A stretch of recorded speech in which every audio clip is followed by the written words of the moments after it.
Si así hubiese tenido efecto esta entrevista, añadiéndose la fascinación de los ojos chispeantes de Evaristo, quién sabe lo que hubiera sucedido, teniendo en cuenta las disposiciones de Cecilia, que sentía una fascinación como la del ratón que entra sin su voluntad en la boca de una culebra, pero el destino, que precede o determina las acciones de los mortales, dispuso las cosas de otro modo. Cuando Evaristo estuvo cerca del caserón que conocía a palmos, en vez de llamar a la puerta del zaguán, se fue por la parte donde estaba la ventana de la recámara de Cecilia. Simple curiosidad, sin sospechar siquiera que en esos momentos estuviese la diosa bañándose, espió por una mínima rayita que dejaba descubrir la cortina, bien plegada y arreglada de intento por una de las Marías, pero fue lo bastante. Inflamado y casi frenético, se fue a la puerta, la encontró entornada y se coló hasta la misma recámara, donde pasó la escena que apenas hemos podido bosquejar. En cuanto a Cecilia, robusta y fuerte como era su constitución, no pudo resistir a este pesar, que era el mayor que hasta entonces había sufrido, y cayó en cama con una especie de fiebre nerviosa. Lamparilla, que no podía separar de la imaginación a Cecilia y que le veía en la calle, en los oficios de los escribanos, en la casa de los jueces, en el teatro principal, en los autos que examinaba y hasta en la taza de caldo con chilito verde y aguacate que tomaba a la hora de comer, se decidió a ir a la plaza del mercado, donde supo por la vecina, que había quedado encargada del puesto de fruta, que Cecilia había tenido un grave cuidado en Chalco y que estaba enferma en cama. Lamparilla, que tenía una cita con su condiscípulo Bedoya, otra con don Pedro Martín y otras 2 o 3 con periodistas y varias personas, todo lo dejó y montó a caballo con su par de mozos armados y voló a Chalco, arrepentido y contrito, a echarse a los pies de su adorada, pedirle perdón y darle de una manera decisiva y formal palabra de casamiento. Cuando el licenciado entró a la recámara de Cecilia, la encontró ya levantada, cerrando con una curiosa randa un gran camisón de Bretaña que destinaba para dormir en el tiempo de calor, pues decía que como estaba tan gorda y robusta, no podía aguantar las sábanas ni tampoco quedarse toda la noche desnuda, pues en las madrugadas siempre hacía su fresco. Esta conversación afable y natural, y como si nada hubiese antes pasado de desagradable, volvió el alma al enamorado licenciado y lo predispuso a la chanza y a la confianza, lo que distrajo y divirtió a Cecilia, aburrida de 3 semanas de ociosidad y de encierro. Se le conocía que había sufrido, pues que marcadas ojeras daban más realce a lo alegre y parlero de sus ojos, y estaba mejor sin las encendidas rosas que siempre se veían en sus lisos carrillos. Por más esfuerzos que hizo el licenciado, no pudo lograr que nada de verdad le contase Cecilia, que se había mojado los pies en el embarcadero, que había hecho muchas fuerzas para arrastrar una canoa para hacerla entrar en el corral, que había comido una longaniza que no estaba bien frita, en fin, cualquier cosa, pretextos, pero ni sombra de lo que había pasado. Cecilia consideró que lo mejor era callar absolutamente, y así lo había encargado a las 2 Marías que, como indias, guardaban un secreto como en una tumba. Pero Lamparilla, por instinto, adivinó la verdad. Algo te ha pasado con ese bandido que te espía. Ya te he dicho que desde que lo vi en la canoa se me sentó en la boca del estómago. Cuéntame, dime la verdad. Nada, absolutamente nada, señor licenciado. Ni qué tenía que pasar. Si ha espiado, nada habrá visto. Pues puede usted registrar las cortinas nuevas que he puesto en la ventana. Nada se ve, y puede, cuando salga a la calle, hacer la experiencia. El licenciado insistió, Cecilia negó, y así lucharon largo rato hasta que Lamparilla dijo colérico: pues bien, sea o no sea lo que me malicio, estoy resuelto a informarme en qué situación está el rancho y a personarme con ese hombre y matarlo o denunciarlo, o hacerle algo, porque ya me tiene aburrido y ya verá que soy tan hombre como él. No hará usted tal, señor licenciado, ni se expondrá, si algo me aprecia. Se armará un escándalo, saldré a bailar, todo el pueblo dirá que yo tengo amores con usted y con ese hombre, y tal vez lo matará a usted porque parece atrevido y sus ojos no dicen nada bueno. En fin, que me arruinará usted y me quitará mi modo de vivir aquí y en México, y todo por haber sido buena con usted y haberle convidado a almorzar mis malos guisos y mi barbacoa. Dices bien, Cecilia, le contestó Lamparilla, pero júrame que tú no tienes amores con ese maldito. Horror me da, señor licenciado, le contestó Cecilia con mucha naturalidad, y en caso de amores, ¿qué comparación tiene usted con él? Cecilia estrechó las manos que tenía caídas y flojas sobre su pierna el licenciado. con lo que éste se calmó, y si no subió al quinto cielo, sí estuvo muy cerca del primero. Se despidió de Cecilia y regresó a México sin haber dado todavía su palabra formal de casamiento, desconfiado, receloso y convencido de que algo había pasado entre Cecilia y el detestable pasajero que naufragó con ellos en la canoa, y la verdad es también que la amenaza que profirió fue obra de la cólera y de los celos, pero que tenía un miedo cerval a Evaristo, y que por nada del mundo se habría presentado en el rancho de los Coyotes, ni aun acompañado de 8 mozos armados hasta los dientes. En cuanto a Cecilia, quedó no solo reconciliada, sino muy inclinada para el licenciado, y le pasó por la cabeza que podía tal vez casarse con él. Ella vendería sus canoas, conservaría el puesto de fruta bajo la dirección de sus 2 Marías, y con el dinero que tenía guardado, donde solo ella sabía, y algo que tendría el licenciado, podrían comprar o arrendar una hacienda por Querétaro, u otro rumbo muy distante, para quitarse de la zozobra que le causaba el pasajero, que en la mala hora admitió en su trajinera. Pero de pronto lo que tenía que hacer en cuanto volviera a la plaza era ir, en compañía misma de Jipila, a averiguar al rancho de Santa María de la Ladrillera si el muchacho que se hallaba allí era el mismo Marcos que había estado a su servicio, y al que quería como un hijo. Con estas ilusiones volvieron los subidos colores a sus mejillas, desaparecieron las ojeras que cercaban sus ojos y continuó sonriendo, la randa del fresco camisón de Bretaña con que debía dormir en la estación del calor. Número 47. Los enmascarados. Resuelto ya Evaristo a adoptar un género extraño de vida, no perdió el tiempo en su excursión, que prolongó hasta Tulancingo y Chalina. Examinó los caminos, los ranchos, los pueblos, las haciendas, las veredas, vericuetos y cuantas cosas en un día u otro podrían serle útiles.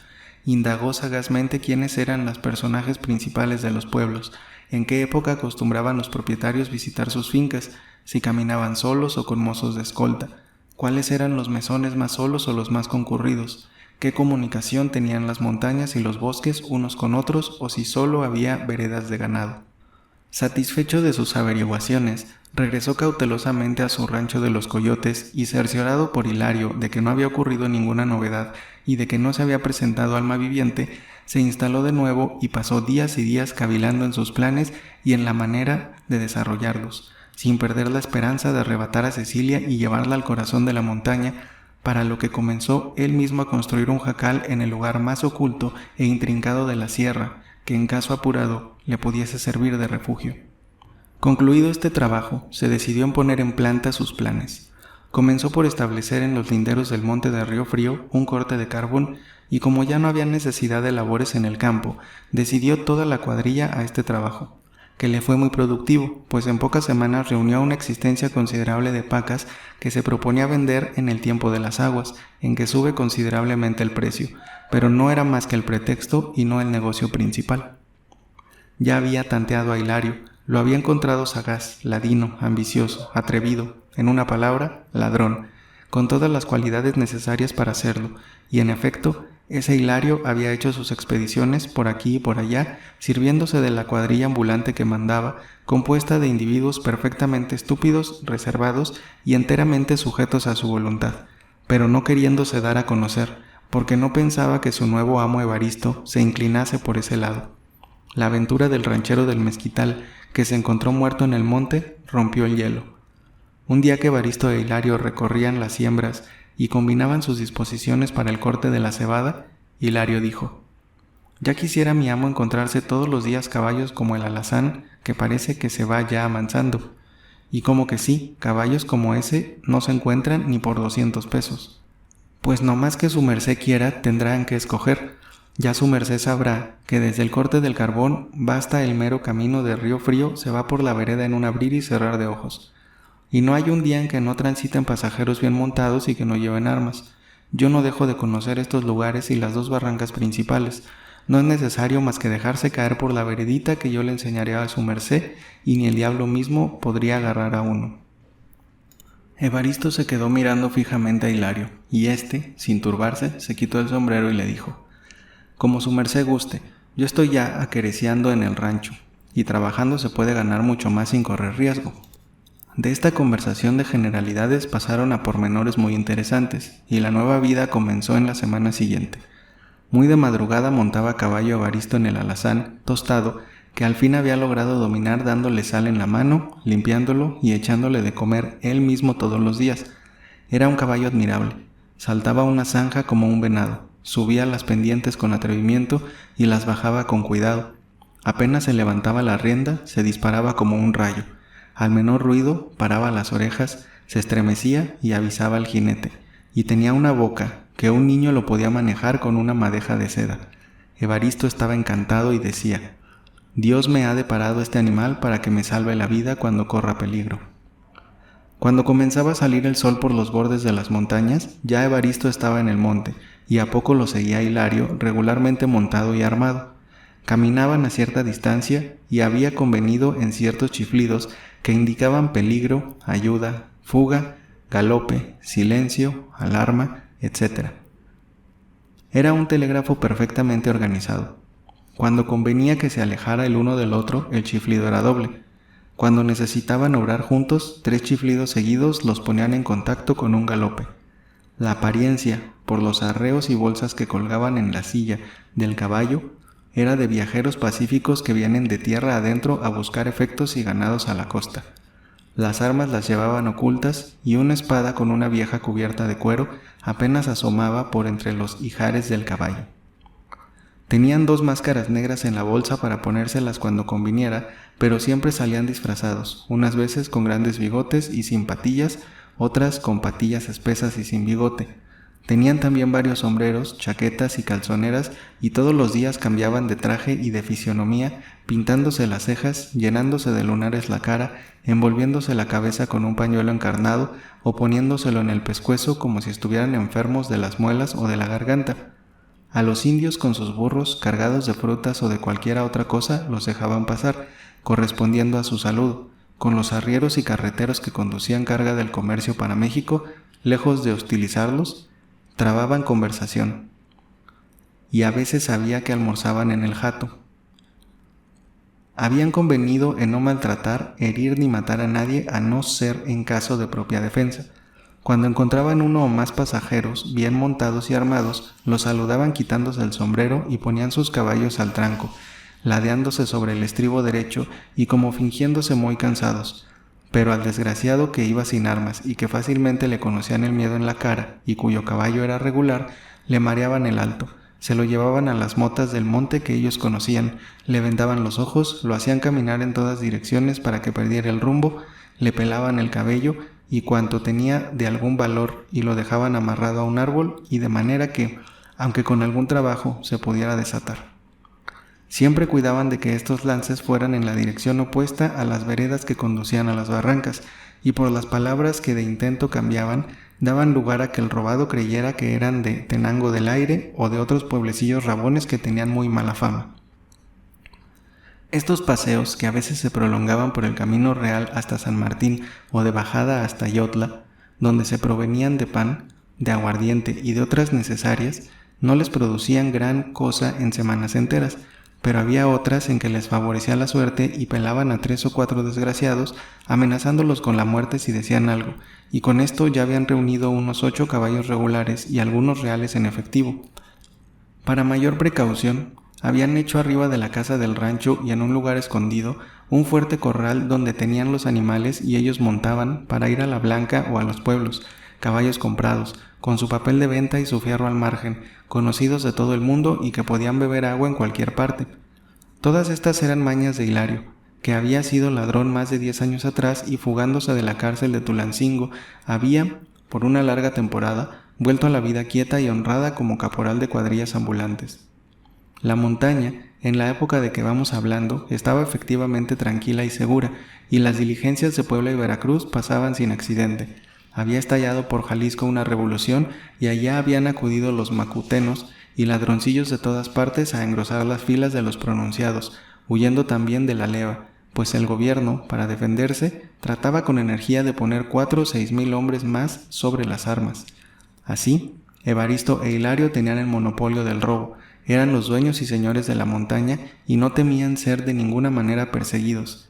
Sin embargo, sus hazañas no dejaron de saberse y ya se decía generalmente en México, en los mesones del rumbo de Santa Ana y de Textontlale, que por el monte del Río Frío comenzaba a quitar caballos, El administrador de la Blanca lo supo y escribió con un propio a Evaristo, dándole esta noticia y encargándole mucho que se cuidara.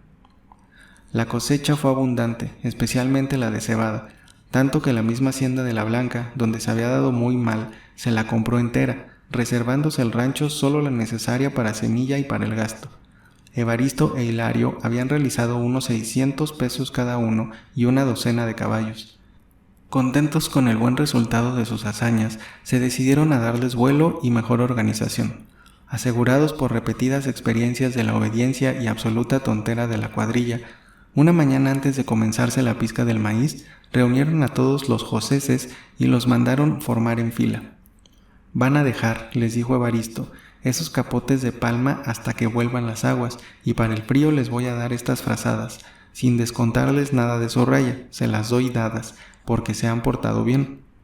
Los joseses se quedaron con la boca abierta, porque en más de 10 años que llevaban de trabajar en las haciendas, cuando les daban manta, sombreros o frazadas, se las vendían en doble precio de lo que valían, y cada sábado les descontaban una parte de la raya hasta que se cubría la cuenta.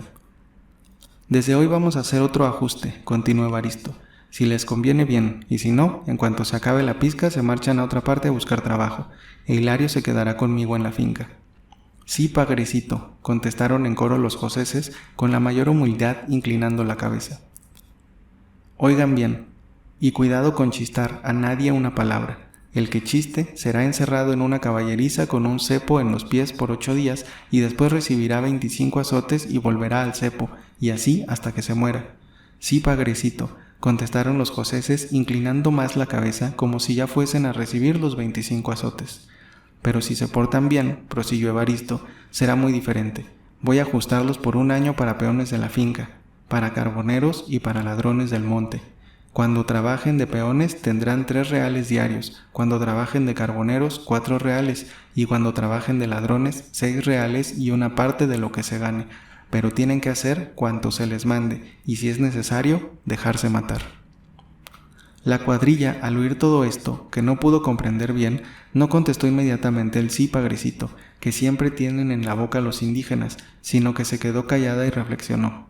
Los joseses, que en el fondo eran honrados, no desconocían las ventajas de apropiarse de lo ajeno, y lo hacían con los elotes de las milpas y con un poco de maíz o unas gallinas, pero no pasaban de eso, y la idea de atacar, de herir o matar al que venía por el camino y quitarle su dinero o su ropa no les había ocurrido. El obstinado silencio que guardaban, a pesar de que se les exigía contestasen, alarmó a Evaristo, pero Hilario les habló en su idioma, les contó con los dedos los reales que habían de ganar cada semana y concluyó por convencerlos. Interpelados de nuevo por Evaristo con un tono colérico, dijeron: «Sí, padrecito», y uno a uno fueron besando la mano que Evaristo les tendió como si fuese un obispo. «Ya dijeron que sí, y ahora estamos seguros y podemos contar con ellos. Los conozco bien, señor amo», dijo Hilario a Evaristo. «Pues a comenzar, y por ahora que sigan la pizca de maíz hasta acabar, para tener suficientes raciones». Los joseses se envolvieron en sus nuevas frazadas, pues la mañana estaba fría, y se encaminaron muy contentos al campo a seguir sus trabajos. Evaristo e Hilario organizaron en menos de una semana 2 quemas de carbón en un lugar que se llamaba Agua del Venerable, a poca distancia del Camino Real y más arriba de la venta de Río Frío, porque dizque pasando un día el señor Palafox, obispo de Puebla, tenía mucho calor y se moría de sed, y no habiendo por allí ni caseros ni venta, le ocurrió entrar un poco en el monte, donde se encontró un venado muy manso que lo fue guiando, y a poco andar descubrió una fuente cristalina donde el obispo y el venado bebieron. La comitiva que lo acompañaba, al saciar también su sed, exclamó: «Es un milagro», y desde entonces en Puebla le llamaban al obispo el venerable y milagroso señor Palafox. Había, en efecto, por allí, un manantial que se derramaba y humedecía la hierba, y el sitio era tan sombrío y enmarañado, con una exuberante vegetación de montaña fría, que podían ocultarse en las orillas de la calzada 8 o 10 hombres sin ser vistos del pasajero, sino en el momento de ser asaltado. A la distancia de 200 o 300 varas escogieron otro lugar que se llamaba Palos Grandes, porque allí formaban una especie de plazoleta unos 10 o 12 ocotes altísimos, que por una especie de preocupación nunca habían querido cortar los leñadores, y quizá también porque les proporcionaban un lugar abrigado para guarnecerse, almorzar y dormir. Era pareja de arrieros, y se veían constantemente cenizas calientes y rastros de las mulas y trastes del jato. Detrás de cada uno de los gruesos palos se podía colocar un hombre armado con su fusil sin ser visto y salir a un chiflido o a una señal a atacar un coche o una recua de burros. Ambos lugares estaban poco distantes de las barrancas de que había hablado Hilario, difíciles de encontrar a no estar muy familiarizado con esas localidades. Cerca de esas barrancas habían establecido Evaristo e Hilario 2 fábricas, distantes un cuarto de legua una de la otra, y abarcaban en línea paralela a la calzada los dos sitios peligrosos, Agua del Venerable y Palos Grandes. Debajo de un cobertizo existían siempre algunos cientos de cargas de carbón, prontas a ser transportadas a la ciudad en burros o en las espaldas de los indios que venían cada semana a comprar. De día se veían desde gran distancia elevarse entre los árboles unas columnas de humo y en las noches se podían distinguir, aún desde muy lejos, varias hogueras que despedían chispas como si fuesen los pequeños cráteres del volcán cercano. Acercándose y visitando esos lugares, no se encontraban más que indios pacíficos dedicados al trabajo, mandados por dos capataces con sus anchos sombreros de palma y sus cotonas viejas de cuero. La calma y la seguridad dominaban en aquella soledad del bosque. Los viajeros, cuando divisaban las humaredas, decían: «Son los indios que están haciendo carbón», y se consideraban más seguros, y los arrieros que hacían sus jornadas a Palos Grandes iban a pedir agua fresca a los carboneros y les ofrecían en cambio algunas gordas de maíz. Sistemado de tal manera el aparato, decidieron Evaristo e Hilario comenzar sus hazañas. Evaristo montó el alazán y su segundo un mojino, que habían cambiado en Texcoco a un chalán. Uno y otro estaban bien vestidos de rancheros con calzoneras con botonaduras de plata y sombreros blancos de Puebla con sus toquillas y galones. Una media máscara cubría su fisionomía, y por entre ella descordaban en desorden pelos espesos y negros que formaban patillas y bigotes. Una espada desnuda debajo de la pierna izquierda y con un par de pistolas en la cintura. Ocultos detrás de los palos, a 100 varas de distancia uno del otro para auxiliarse, acechaban al viajero y esperaban la ocasión. Eran las 11 de la mañana y no habían pasado, ya de subida, ya de bajada a Veracruz, más que indios e indias miserables, a los que no atacaron porque consideraban que tendrían unas cuantas monedas de cobre, y por tan poca cosa no querían que hubiera escándalo en los pueblos cercanos. Divisaron enseguida 3 rancheros con una mula tirada de la jáquima por un arriero, y desde luego reconocieron que llevaba dinero. Era una buena presa. Un chiflido telegráfico indicó que los dos juntos debían emprender el ataque, pero apenas los rancheros oyeron el chiflido cuando sacaron las espadas, se levantaron la lorenzana y gritando: «¡Hijos de! Aquí estamos, grandísimos, vénganse», y metiendo las espuelas a sus caballos, avanzaron a saltos hacia el lugar donde habían escuchado la terrible señal.